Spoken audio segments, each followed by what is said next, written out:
menjelaskan mengenai definisi dan tujuan dari investasi. Yang pertama yaitu definisi investasi.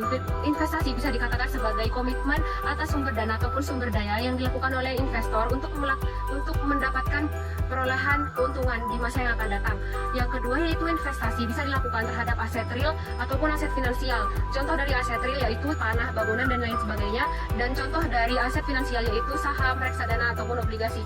Pihak yang melakukan investasi disebut investor. Ada dua macam investor. Yang pertama investor individual, yang kedua yaitu investor institusional. Yang kedua yaitu tujuan dari investasi. Tujuan dari melakukan investasi yang pertama yaitu untuk memperoleh keuntungan, yang kedua yaitu untuk menekankan inflasi, yang ketiga yaitu untuk mensejahterakan investor itu sendiri, dan yang terakhir yaitu untuk meningkatkan kesejahteraan moneter. Selanjutnya proses investasi. Proses investasi terdiri dari dasar-dasar keputusan dan proses keputusan. Dasar-dasar keputusan terdiri dari return, yaitu keuntungan yang didapat dari melakukan investasi. Yang kedua risiko. Dalam melakukan investasi harus memperhatikan atau mempertimbangkan risiko yang didapat. Dan yang ketiga yaitu hubungan risiko dan return. Hubungan risiko dan return ini bersifat searah atau linear, sehingga semakin tinggi risiko yang didapat seharusnya keuntungan atau return yang didapat juga semakin tinggi. Selanjutnya proses investasi atau proses keputusan, yaitu yang pertama penentuan tujuan investasi, yang kedua penentuan kebijakan investasi, yang ketiga pemilihan strategi portofolio, yang keempat pemilihan aset, dan yang kelima pengukuran atau evaluasi portofolio. Tipe-tipe investasi terdiri dari dua macam. Yang pertama yaitu investasi langsung. Investasi langsung yaitu investasi yang dapat dilakukan dengan membeli aktiva keuangan dari perusahaan yang dapat diperjualbelikan di pasar uang. Selanjutnya investasi tidak langsung, yaitu investasi yang dilakukan dengan pembelian saham di perusahaan investasi yang memiliki aktiva keuangan yang dapat dijualbelikan dan diperoleh dari perusahaan-perusahaan lain. Pasar modal adalah tempat bertemunya antara pihak yang memiliki kelebihan dana dengan pihak yang membutuhkan dana dengan cara menjual sekuritasnya, yaitu berupa saham, obligasi, skrip, dan lain-lain, yang umumnya berumur lebih dari 1 tahun. Fungsi dari pasar modal ini adalah sebagai lembaga perantara, kemudian menciptakan alokasi dana yang efisien. Pasar modal terdiri dari dua jenis pasar, yaitu adalah pasar perdana dan juga pasar sekunder.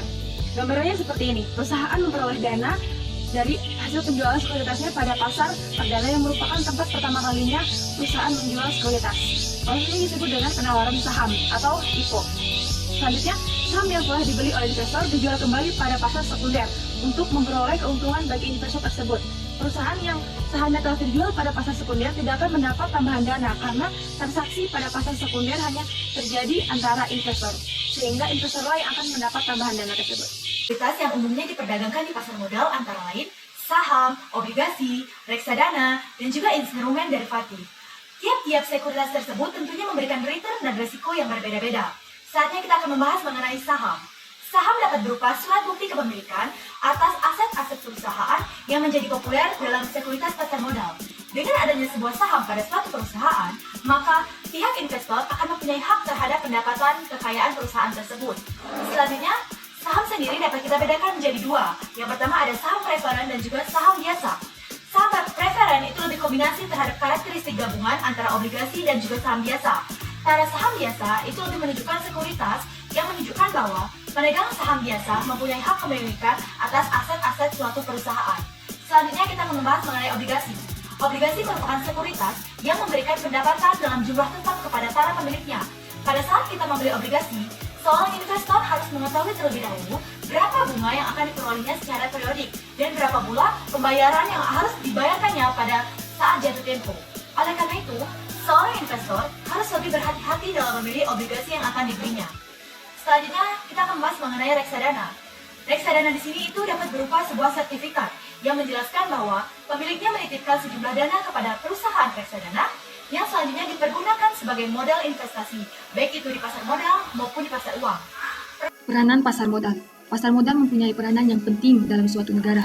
Hampir semua negara di dunia ini mempunyai pasar modal yang bertujuan menciptakan fasilitas bagi keperluan industri dan keseluruhan entitas dalam memenuhi permintaan dan penawaran modal. Peranan pasar modal pada suatu negara tersebut antara lain yang pertama, sebagai fasilitas melakukan interaksi antara pembeli dengan penjual untuk menentukan harga saham atau surat berharga yang diperjualbelikan. Yang kedua, memberi kesempatan kepada investor untuk memperoleh hasil yang diharapkan. Yang ketiga, memberi kesempatan kepada investor untuk menjual kembali saham yang dimilikinya atau surat berharga lainnya. Yang keempat, menciptakan kesempatan kepada masyarakat untuk berpartisipasi dalam perkembangan suatu perekonomian. Yang kelima, mengurangi biaya informasi dan transaksi surat berharga. Yang berikut yaitu faktor-faktor yang mempengaruhi keberhasilan pasar modal. Yang pertama, supply sekuritas. Faktor ini berarti harus banyak perusahaan yang bersedia menerbitkan sekuritas di pasar modal. Yang kedua, demand akan sekuritas. Faktor ini berarti bahwa harus terdapat anggota masyarakat yang memiliki sejumlah dana yang cukup besar untuk dipergunakan membeli sekuritas yang ditawarkan. Yang ketiga, kondisi politik dan ekonomi. Faktor ini akhirnya akan mempengaruhi supply dan demand akan sekuritas.